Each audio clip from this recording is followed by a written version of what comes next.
So today's topic is antibodies, and as we all know, it is a very important topic from exam point of view as well as for clinical application.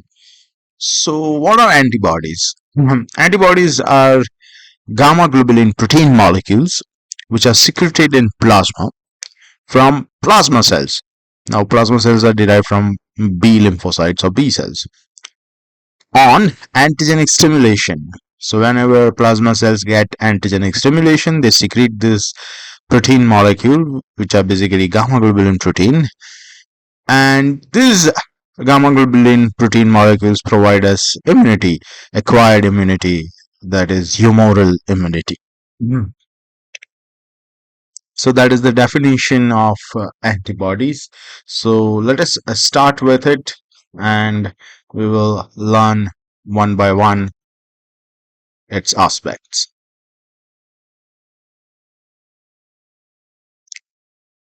Okay, now as we already discussed, it is a gamma globulin. So when you subject the serum to electrophoresis, all the serum proteins they are separated into four fragments: albumin, then globulin. Now globulin has three portions: alpha, beta, and gamma, and our immunoglobulin they belong to this gamma globulin category because they can immunologically react with antigen. This gamma globulin they are known as immunoglobulin.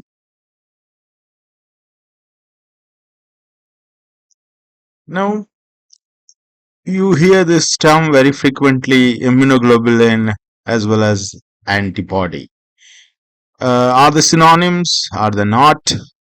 So whenever you say immunoglobulin, you're talking about a structural and chemical concept. And whenever you say antibody, we are talking about its function or its biological aspect. So each antibody is immunoglobulin structure wise, but each immunoglobulin like structure may not function as antibody. And this will be clear when you go through all the immunology sessions, and then you will understand there are lots of structures in immunity or in immune system which are immunoglobulin like, but their function is not antibody like. Now if we talk about structure of antibody, so to understand that, we have taken rabbit's IgG antibody against egg albumin, and we have treated it with various enzymes like pepin or pepsin enzyme. Now, this pepin enzyme, it uh, cleaves this rabbit IgG antibody, and we get two portion. One portion to which antigen usually binds. That's why it is known as antigen binding fragment or FAB, and one portion is crystallizable. So that crystallizable or insoluble fraction, and this crystallization usually happens in cold. So this crystallizable fragment or fraction is known as FC. So after pepin digestion, so pepin cleaves this immunoglobulin G molecule at a point above the disulfide bridge, as you can see here, and that that disulfide bridge is at hinge region. So now you get the two fragments FAB and FC. Now this FAB fragment are also two in number because this portion as well as this portion they are not connected with each other. So you get two FAB fragment and one FC fragment. On the contrary, the pepsin enzyme, it cleaves immunoglobulin molecule below this disulfide bond, and due to that we have this FAB fragment joined with this disulfide bond. So that is known as FAB2 fragment, a fragment having sedimentation coefficient of 5s. So here two FAB subunits are joined or bound together. And FC portion, it is digested into very small fragments by pepsin, so you get too many small fragments. So by this experiment we came to know about the structure of antibody, and what that tells us that an antibody or immunoglobulin like molecule is a Y-shaped heterodimer. It composed of four polypeptide chains. Out of these four chains, two are smaller and two are longer chains. The smaller chains are known as light chains or also known as L chain, and the longer chain are also known as heavy or H chain. The light chains could be of two variety, kappa or lambda. Kappa is denoted by K and lambda by L, and they are named after Congold and Lipari, who originally described them. So in human, 60% of the light chains are kappa and 40% are lambda type. So either of them is only possible. So majority have kappa chain. So you can never have immunoglobulin with two types of light chains. It could be either kappa or lambda. That's it. Coming to H chain or heavy chain, the heavy chain uh, is very important. Why? Because they are structurally and antigenically distinct types of H chain. And based on this H chain, which H chain is present, uh, the class of immunoglobulin or class of antibody will be decided. For example, if you have gamma chain in immunoglobulin, that immunoglobulin becomes IgG. Correspondingly, alpha heavy chain produces IgA. If you have mu heavy chain, you get IgM. If you have delta heavy chain, you get IgD. And if epsilon heavy chain is there, that is IgE. So five classes of immunoglobulin: IgG, IgA, IgM, IgD, and IgE are based on the amino acid sequence of heavy chain or H chain, or which H chain is present. So H chains decide the class of immunoglobulin. Now we have this four chain, but to join them we have disulfide bonds. So as you can see in the diagram, the L chain, these two are the L chain, pink and blue colored, and green and brown colored is your heavy chain. So as you can see that L chain, each L chain is attached or joined to H chain with one disulfide bond, and two H chain are also joined together by 1 to 5 disulfide bond depending on various antibody classes. So I hope that structure of antibody is clear so far. If this much portion is clear, then we can move ahead.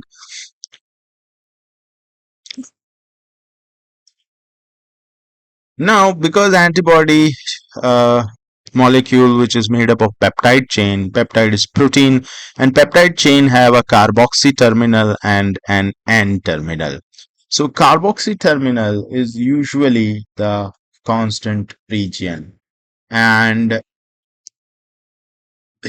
it is the portion which performs the functions of antibodies. And amino terminal or N terminal, here the amino acid sequence is variable, which is unlike the carboxy terminal. The carboxy terminal portions are usually having a constant amino acid sequence regardless of whatever class of antibody is there. But amino acid sequence is variable, and this variable region, uh, which is having antigen binding site and recognition for that. So the first 110 amino acid residues near the amino terminal of both L as well as H chain constitutes this variable region. So the variable region on L chain is denoted by VL, and on heavy chain it is denoted by VH as shown in the diagram. So here we have VL and here is the VH. Same way, the constant region on light chain is denoted by Cl, and constant regions on heavy chain is denoted by Ch. But because heavy chain is longer, so you have too many constant domain. So here we have shown CH1, CH2, CH3, some may even have CH4. So among this variable region, also there is some zones, or there are some spots also known as hot spots. So these hot spots are basically having maximum amino acid variation. So among variable region also, there are certain hypervariable regions are there in both L and H chains, and these are also known as CDR as shown in the diagram, and the CDR is basically complementary determining region. So the CDR is basically your main antigen binding sites. So as you can see, there are three hotspots in L chain, and in VH usually we have four hotspots. So uh, this I think is very clear to understand now, that what are the antigen binding site, what is variable region, what is hypervariable region. Um Coming to hinge region, so in heavy chain, gamma, alpha, and delta, that is IgG, IgA, and IgD, the junction formed between CH1 and CH2 is usually the hinge region. And this region is rich in proline and cysteine, and hinge region is flexible, that allows immunoglobulin to assume different position so that it can reach towards antigen. However, if IgE, that means epsilon heavy chain, and IgM, that is mu heavy chain, do not have hinge regions. Instead, their constant region has additional domain that is known as CH4. These hinge regions are very sensitive to various enzymatic digestion as shown earlier, like papain and pepsin. There is another chemical molecule known as mercaptoethanol. So if you treat the immunoglobulin molecule, then it cleaves only disulfide bond, and you get four peptide chains only. So this is about the structure of immunoglobulin. The N terminal, which shows this variable and hypervariable CDR regions, that is basically your antigen binding site, that is represented by FAB, and this FAB fragment is involved with interaction with antigen. The antibody valency, that is the capacity to bind how many antigen uh, can be neutralized or can be bound by an antibody. So that valency is decided by how many number of FAB region it has. So usually in a monomeric structure like this, you have two FAB region. So usually an antibody can binds with two antigenic site. So the site on hypervariable region, which makes an actual contact with the smallest portion on antigen, which is known as epitope. So this site is known as paratope. So we can say that epitope of antigen binds with paratope of antibody. And the Fc portion, that is the remaining constant region, it produces effector function. And most of the times when antibody binds to the antigen, it does not result in any biological effect. Rather, there are lots of secondary effector functions, and these functions are produced by this Fc region of antibody. For example, the complement can be fixed by this region. So this Fc portion will attract the complements to further cause lysis of foreign cell, or it attracts various cells like phagocytes, lymphocyte, platelet, mast cell, natural killer cell, eosinophils, basophils, because all these other immune cells have receptors for this Fc portion. So their binding can activate the cells to perform certain biological functions, which will be going to understand as we go through all the immunology sessions. So that is known as Fc receptor mediated actions. So that's it about structure of antibody. In next sessions, we will talk about various immunoglobulin classes, how they are different from each other, what is their function. So stay tuned, subscribe to the channel for regular updates.